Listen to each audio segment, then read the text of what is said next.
Salut les amis, j'espère que vous allez bien. On se retrouve pour l'analyse d'un nouveau projet de crowdfunding immobilier. On est sur la première brique et aujourd'hui on va analyser le projet La Topaz, projet qui va être collecté le mercredi 12 février à midi. On est sur une collecte assez petite, 243 000 euros. Le ticket max par investisseur est de 12 000 euros. On est sur un taux classique sur la plateforme 11,5% sur une durée contractuelle de 18 mois. À noter que sur ce projet-là, vous n'aurez pas la possibilité donc d'avoir un code bonus, c'est classique sur les petites collectes. Généralement, il n'y a pas de bonus. Et sachez que si vous voulez découvrir la plateforme, écoutez, je mettrai un petit lien affilié en description qui vous permettra d'obtenir 1% de cashback supplémentaire donc sur votre premier projet. Juste avant d'analyser la plateforme, n'oubliez pas qu'il y a des risques en crowdfunding immobilier, que les performances passées ne préjugent pas des performances futures. Je donne mon avis dans cette vidéo uniquement à titre informatif, ce n'est pas un conseil en investissement et enfin je peux partager des liens d'affiliation ayant des collaborations commerciales avec certaines plateformes. Petit point sur mon tableau de bord, écoutez, pas grand chose depuis la dernière vidéo qui date un petit peu, à peu près 15 jours, donc toujours 121 000 euros investis sur 85 projets et puis écoutez, voilà. Vous voyez mes chiffres tout simplement en toute transparence. Allez, on bascule sur la plaquette. Toujours important, si vous débutez en crowdfunding immobilier, d'analyser les projets, de vous former bien sûr sur beaucoup de choses. Ça vous permettra bien sûr de faire de meilleurs investissements. Donc l'opération La Topaz, on est dans le département donc des Bouches-du-Rhône, se situe à Aubagne, à 22 minutes donc de Marseille. Alors le projet, il consiste en l'achat d'une maison d'habitation composée de 3 appartements. On a un tout petit appartement donc de 24 mètres carrés et 2 appartements type T3 de 61 et 68 mètres carrés. Donc le but va être tout simplement de faire une copropriété et de revendre en l'état. Donc pas de travaux, ça c'est quand même une bonne chose. À souligner que l'appartement T1 est actuellement sous offre d'achat. Donc c'est le plus petit lot. Bon, une offre d'achat, c'est pas une promesse, il n'y a rien de signé. Voilà, c'est à souligner. On verra un petit peu plus le bas si le prix de sortie est attractif et voir également le prix du marché. Allez, on a une marge donc de 17%, ok, et on est vis-à-vis des porteurs de projets sur des porteurs qui commencent le métier de marchand de biens. Ils vont réaliser donc leur première opération à titre professionnel. Donc ça, c'est un petit peu dommage. Après, il y a Benoît notamment qui a beaucoup d'expérience en termes de technico-commercial. Donc tout ce qui est négociation, commercialisation, donc ça peut être un plus. Il est membre de la Fédération des marchands de biens. Bon, je sais pas si c'est un plus, c'est toujours à souligner. Voilà, donc à noter quand même, c'est une première opération, mais après, pour aller dans ce sens-là, il n'y a pas de travaux. Donc, je pense que ça s'équilibre quand même pas mal. Première fois qu'ils font appel, bien sûr, au crowdfunding immobilier. En termes de garantie, point essentiel pour moi, c'est un des critères les plus importants. On a une hypothèque de premier rang inscrite, on a également des cautions personnelles donc de Benoît et Morgane, sachant qu'on a une couverture et donc une LTA quasiment à 100%. Donc ça, c'est une bonne chose pour le projet parce que ça peut préserver donc votre capital et c'est la chose, à mon sens, la plus importante avant d'envisager d'avoir des intérêts. Allez, on va aller regarder donc Aubagne, on n'est pas loin de Marseille, pas loin de La Ciotat, on va aller récupérer l'adresse, donc 13 rue Pégalan. Je vais la copier d'ailleurs parce que je crois que j'ai pas ouvert la page sur meilleurs agents. Ok, alors, on va dézoomer un petit peu. Donc Marseille, c'est ici. La Ciotat doit être par là. Là, on a Cassis.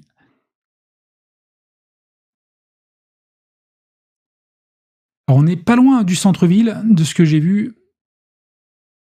Marqué là, l'opticien, centre-ville. J'ai eu un petit peu de mal à trouver l'hôtel de ville tout à l'heure. Donc, on est situé, nous, à ce niveau-là. On n'est pas loin, je pense, du cœur historique d'Aubagne. Vis-à-vis de la rue, alors c'est tout ce lot ici. Donc là, on a le 15 sur le côté. Et nous, c'est ce lot-là. Vous le verrez mieux sur l'emprise cadastrale. Petite rue assez étroite.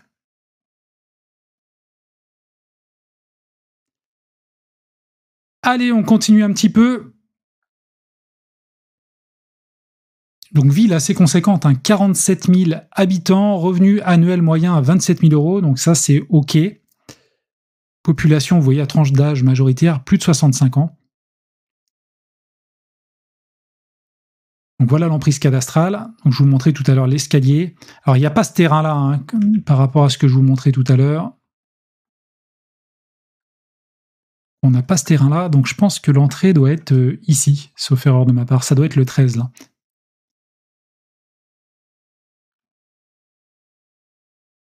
l'emprise cadastrale, d'autres visuels. Alors, je ne sais pas si ce petit terrain appartient également au lot ou est-ce qu'ils sont passés sur la maison d'à côté pour prendre la photo. Et est-ce que cette entrée est indépendante ou est-ce que ça appartient au logement? J'imagine que voilà, il y a un des T3 qui a cette terrasse.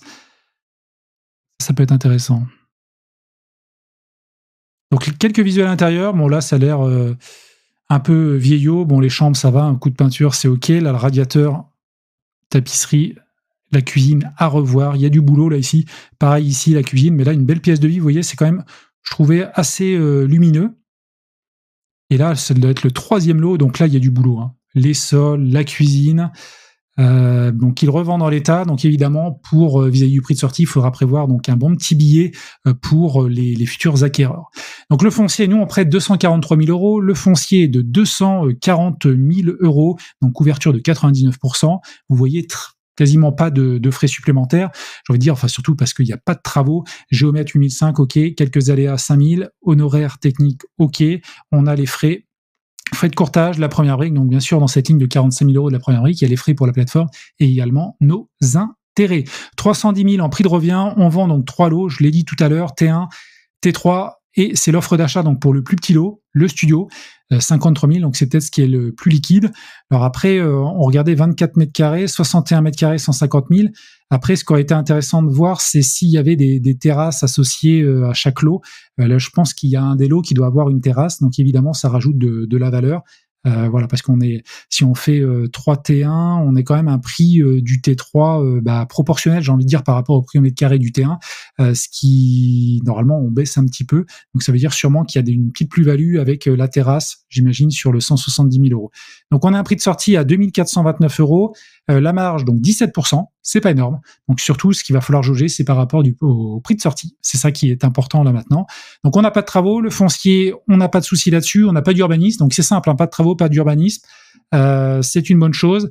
Vis-à-vis de la commercialisation, bon, je m'arrête pas là-dessus, hein, on n'est qu'à 14% de préco et encore c'est qu'une offre, donc pour moi ça vaut pas grand chose, hein, c'est important de le souligner. Et puis apparemment il y a eu d'autres marques d'intérêt sur le bien. Donc ça, c'est à souligner. Mais ce qui m'intéresse vraiment à ce niveau-là, c'est ce fameux prix de sortie. On est à 2 429 €. Donc vous voyez, on est à la fourchette basse. Donc ça, c'est très positif par rapport à la fourchette donc basse globale sur Aubagne.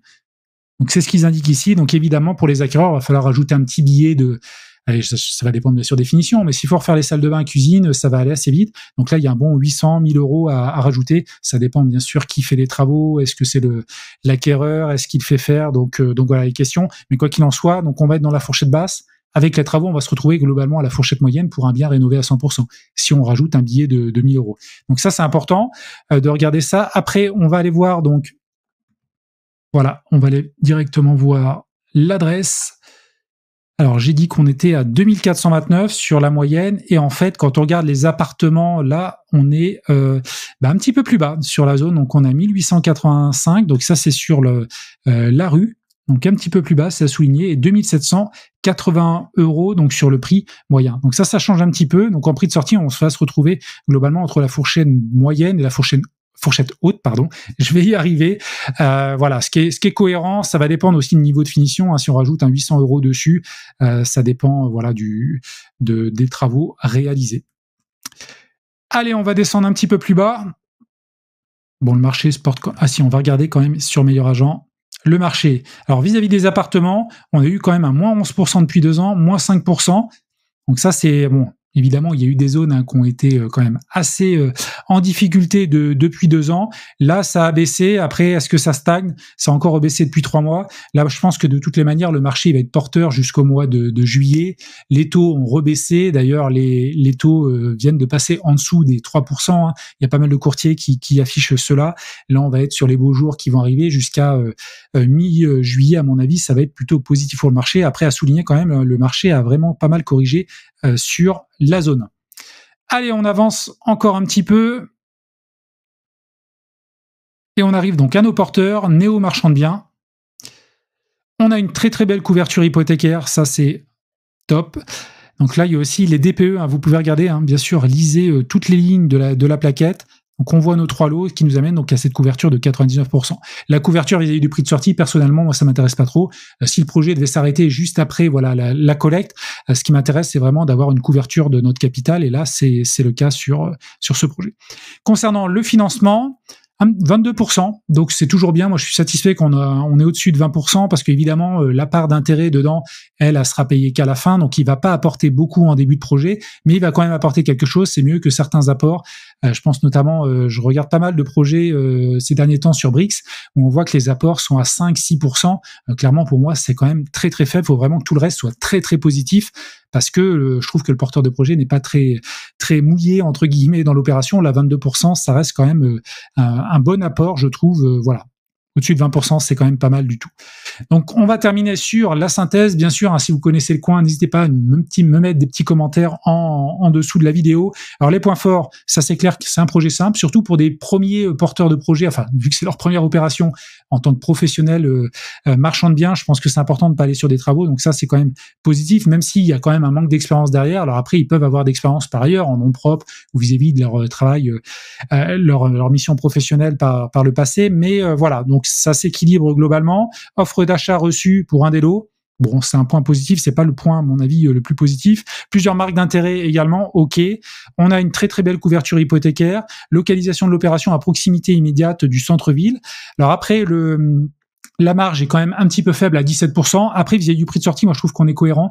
On est quand même plutôt dans la fourchette basse, on va dire, ou entre la fourchette basse et la fourchette moyenne. Évidemment, si on rénove la globalité, on va se retrouver dans la fourchette moyenne, peut-être un petit peu plus, voilà, en fonction.